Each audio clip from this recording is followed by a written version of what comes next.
Hello guys, आज चाहिँ हामी गाउँ काट्न जान लाग्छौँ। धेरैजना केटाहरू छौँ। अब आज अहिले कति 2 बजेर कति मिनट गएको छ, 2-3 मिनट गएको छ। जान लाग्छौँ। हेलो गाइस, जान लाग्छौँ। अब फाइनली पुगेर हामी चाहिँ देखाउँछौँ। अब गाउँ काट्ने ठाउँ पुगिसकेको छ। अनि तपाईँहरूलाई गाउँ देखाइदिन्छु। यो स्याट हिट्टीदेखि स्टार्ट भइसकेको छ हाम्रो गाउँ काट्ने। यति धेरै छन् हाम्रो गाइजहरू, लिएर पनि छन्। हामी चाहिँ अब गाउँ पुग्दैछौँ।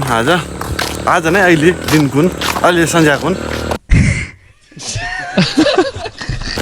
अहिले चाहिँ केटाहरू सबै गएको भइसक्यो।